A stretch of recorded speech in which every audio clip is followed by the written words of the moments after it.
Why are we proud of not using synthetic vitamins in our foods? And are they really any different than food-sourced vitamins? After all, most pet foods and human foods are fortified or balanced with synthetic vitamins of some kind. So, what's the big deal?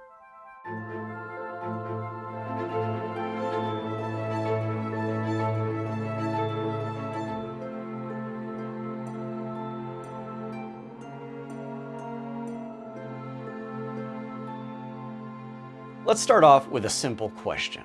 What are synthetic vitamins? Synthetic vitamins are industrial-made compounds that are designed to mimic the molecular structure and function of naturally occurring vitamins. Basically, they're manufactured copies of the originals. Let's look at an example. The actual compound known as vitamin C is this guy right here, ascorbic acid.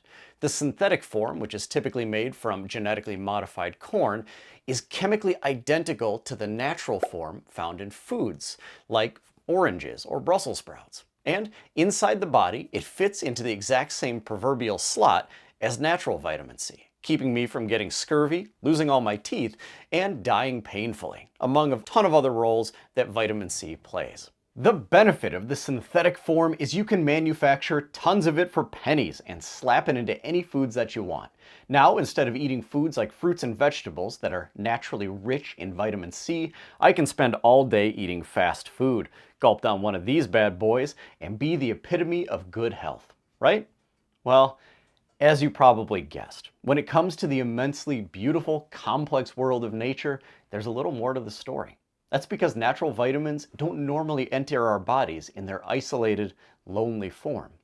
In nature, we don't get ascorbic acid by itself. We get it in a package that includes other things, called a complex. So what are food-sourced vitamins? And if they're molecularly identical, how do they differ? Food-sourced vitamins are naturally formed in plants, mushrooms, and animals. In nature, vitamin C forms as a whole package of compounds, including bioflavonoids, tyrosinase, rutin, factors J, P, and K, mineral cofactors, and ascorbic acid. Ascorbic acid is basically the wrapper, and all of these other compounds find a home within it. Many of these compounds work alongside vitamin C, making it more effective and providing other health benefits. The synthetic form of vitamin C only includes ascorbic acid, lacking the other compounds found in the natural vitamin C complex.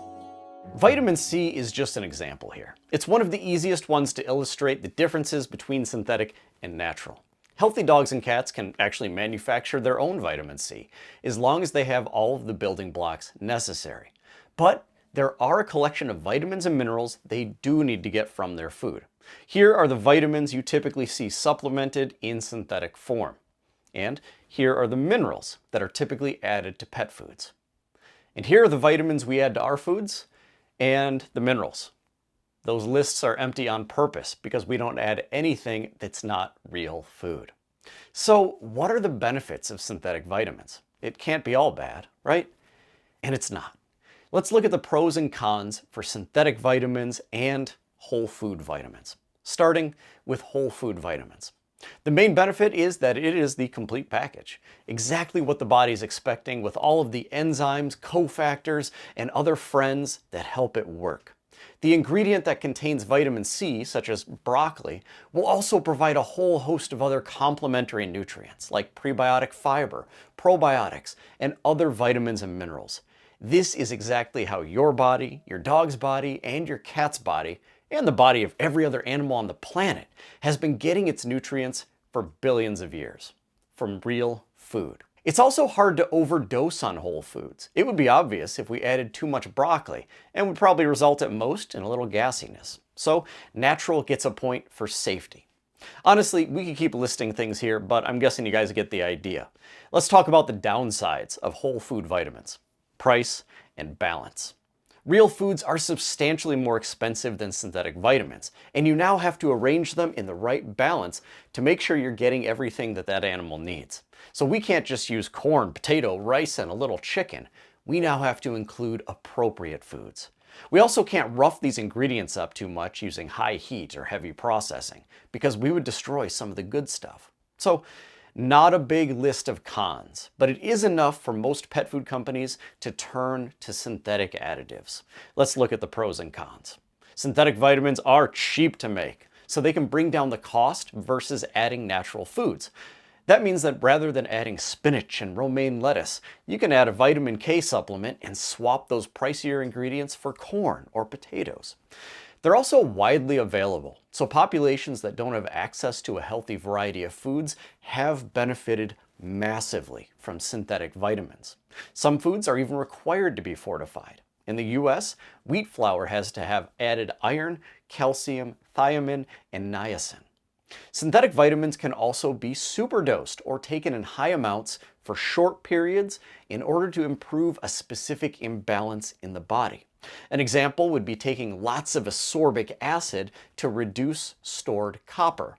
In humans, not in dogs, and always under the guidance of a professional. Some downsides of synthetic vitamins are that depending on the source, the quality may be unreliable and contain contaminants. They're also typically made using genetically modified crops, or even from non-food sources, such as coal tar or petroleum. They can also cause allergic reactions or sensitivities, not just from the vitamin, but from the other things that may be present from the manufacturing process. Absorption can be variable. The body may only be able to absorb a small portion of a large dose. An example of this is when you drink a lot of added vitamin B and it turns your pee bright yellow. Finally, it's easier to mess up the concentration and cause potentially dangerous deficiencies or toxicities, especially if these are purchased as a blend, which is typical in the pet food industry. A pet food company will buy a mixture of vitamins and minerals called a premix that they add to their food as is. And this has caused problems, even with foods that come highly regarded. Since 2007, there have been 30 recalls for nutrient imbalances in pet foods, including a leading veterinary brand initiating one of the largest recalls ever by a single brand. Over 1 million cases of food recalled in 2019 for dangerous levels of vitamin D. This was followed 4 years later by another leading veterinary brand recalling their food for too much vitamin D. When we add synthetic nutrients to food, the body doesn't recognize those synthetics as something from nature. And very commonly, that can be a trigger for a lot of the inflammation, autoimmune disease, allergies. The body is just reacting to foreign invaders. When the nutrients are coming from food, the body knows how to handle that, and the body will pick and choose the nutrients that it needs. So we don't get excesses, we don't get deficiencies. When we add in synthetic vitamins, let's just say that we make a mistake and too much vitamin D is added in, and the body absorbs too much vitamin D, then we have kidney failure, and that has happened so many times in the pet food industry. These are only the cases where someone was able to connect the problem with the cause. There are likely a lot more excesses or deficiencies that go undetected and unnoticed because nobody looks for them. Over a lifetime, these nutritional imbalances add up and can cause or contribute to a multitude of health problems. So as you can see, there are a lot more benefits and less risk using real foods to balance your diet. But for us, it was a simpler question than that. Not which is more economical or which is easiest. We chose to balance our foods using real whole foods because we simply asked, what's the best way? Our food is arranged from the ground up to be good for dogs and cats, designed specifically around their needs. There are about 40-something essential nutrients for dogs and cats, things that need to be in their diet or they will run into problems quickly. And those are the things that you'll get in processed foods. But there's so much more to food than just the stuff you need not to die. There are 20 to 30,000 naturally occurring compounds in food. And by working with nature rather than trying to recreate it on the cheap, your pet's food can supply everything they need to thrive, not just survive. No animal should eat a diet of only processed food, and no one feeds animals better than nature. It's our job to get it into your pet's bowl in its safest and healthiest form. Food that's truly designed for dogs and cats.